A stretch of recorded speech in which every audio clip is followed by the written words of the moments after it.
wameacha upendo wa kwanza. Le premier amour consistait à aimer Dieu.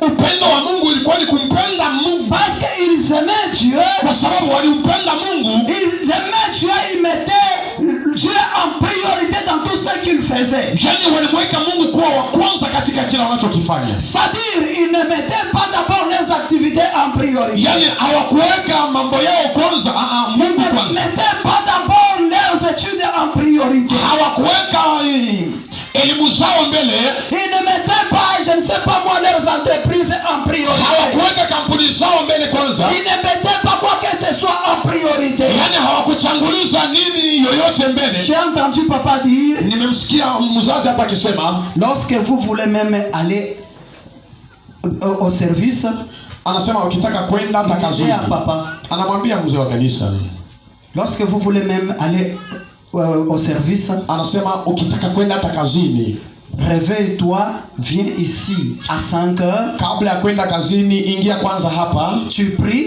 yani piga majeshi. C'est par la suite que tu vas partir. Na ndipo utaenda kazini. Donc nous allons arriver peut-être à 6 heures. Na tutakapofika sisi sasa sisi kwa saa 12 hapo, nous allons nous aussi continuer. Ndo tutaendelea na sisi. Il a exhorté ça pendant longtemps. Amemwambia hayo kwa muda mrefu sana. C'était pas seulement à lui qu'il s'adressait. Ilikuwa sio kwake tu, hapana. Il s'adressait à toute l'église. Alikuwa anawaambia kanisa lote. Ça veut dire quoi? Manake nini? C'est le premier amour. Yani ni upendo wa kwanza. C'est ça l'amour qu'avait l'église d'Éphèse. Yani ni upendo wa kwanza uliokuwa nao kanisa la Efeso. Il s'agit d'aller prêcher. Kama ni kuhubiri. Et abandonner d'abord leur priorité. Yani kuachana na mambo yao kwanza. Ils allaient d'abord prêcher. Yani wanaenda kuhubiri kwanza. Et leurs activités vont suivre après. Kazi zao na mambo yao yatafuata baadaye. Il s'agit d'aller visiter. Kama inabidi kwenda kuwatembelea watu. Ils faisaient d'abord la visite. Wanaenda kuwatembelea watu. Les choses suivaient par la suite. Na biashara zao zitafuata baadaye. Ils de faire quoi que ce soit. Kama inabidi kwenda kufanya kazi ya Mungu. Ils faisaient d'abord ça. Watafanya kazi ya Mungu. D'autres venaient par la suite. Na kazi yao itafuata baadaye. Dieu a constaté que lakini sasa Mungu akaona ils ont abandonné ça. Wameacha upendo wa kwanza. Ils se sont livrés d'abord. Wameacha upendo wa kwanza. Ils se sont d'abord livrés. Wameambatana sasa leurs occupations. Na mambo yao tu. C'est pourquoi Jésus dit, ndio kwa maana Yesu anawaambia, tu as abandonné ton premier amour. Umeacha upendo wa kwanza. Amen. Amen. C'est ça seulement l'erreur qu'ils ont faite. Ni hiyo tu ndio kosa walioifanya. Mais dans toutes ces choses, dans d'autres choses, ila katika vyote ils faisaient très bien. Yani walikuwa vizuri sana. Ils ne supportaient pas le méchant parmi eux. Yani hawakuvumilia wabaya katikati yao. Ils ne supportaient pas le péché parmi eux. Yani hawakukaa na wabaya katikati yao. Ils ne supportaient pas d'être mêlés dans des choses malsaines. Hawakutaka kupelekeshwa kwenye vyovyote. Mais seulement lakini ils ont abandonné le premier amour. Ila katendo kadogo tu waliacha nani?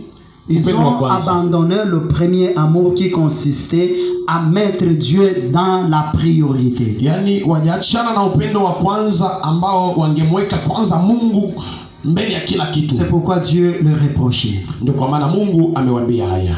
Mais lakini il leur dit ceci. Amewaambia hivi. Rappelle-toi d'où tu es tombé. Kumbuka ulipoangukia. On t'exhorte aujourd'hui de te rappeler là où tu es tombé. Si wamekwambia leo. Là où tu as abandonné ton premier amour. Kumbuka ulipoanguka umeangukia wapi?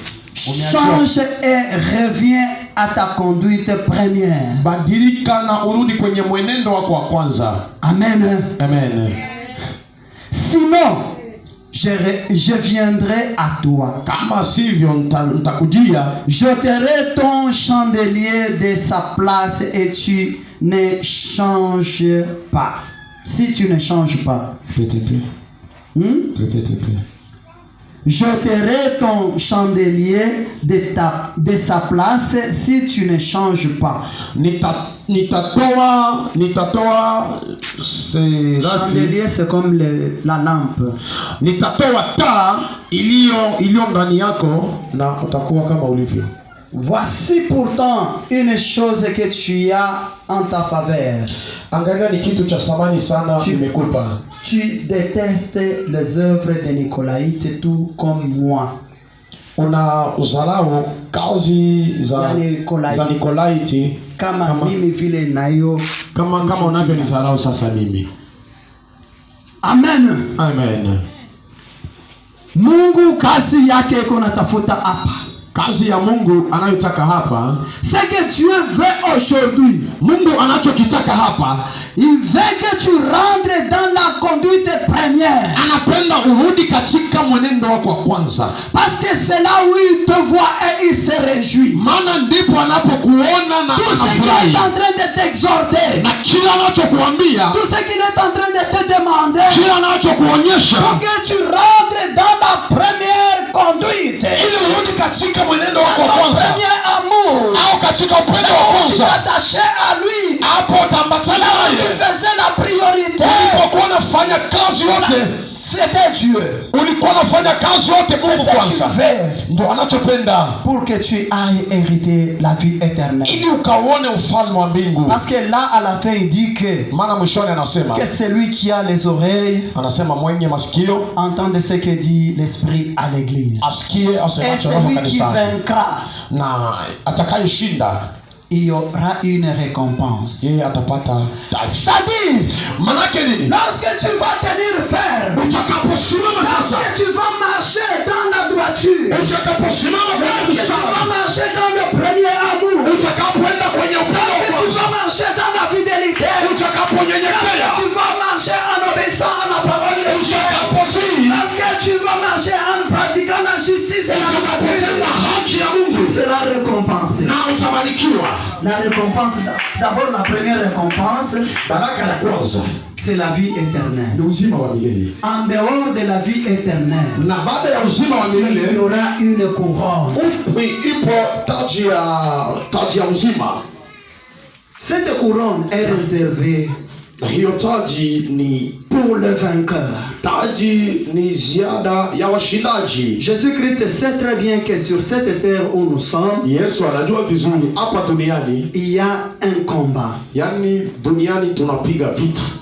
Il y a deux problèmes. Yani pana matatizo qui nous entraînent dans les péchés. Pana shida zinazotusukuma mpaka. Il y a deux problèmes. Pana mambo yanayotufanya. Qui nous pousse à commettre le péché. Yani pana mambo yanayotufanya mpaka wanatenda. Mais il nous demande de tenir ferme. Lakini anatuomba tuwe watu wenye msimamo. Il nous demande de persévérer. Yani anatuomba tuendelee. Il nous demande de rester dans sa présence. Jana anatuomba tukae. Il nous demande de résister.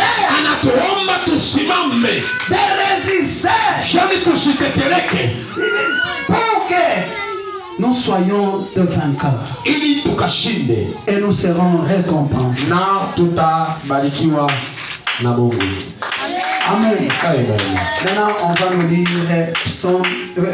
Apocalypse 7, 13 à 17. Nous allons conclure. Sasa ndo tumaliza na Ufunuo sura 7 13 kuanzia mstari wa 13 à 17. mpaka mstari wa 17. Nikasoma kama ilivyoandikwa. Yes.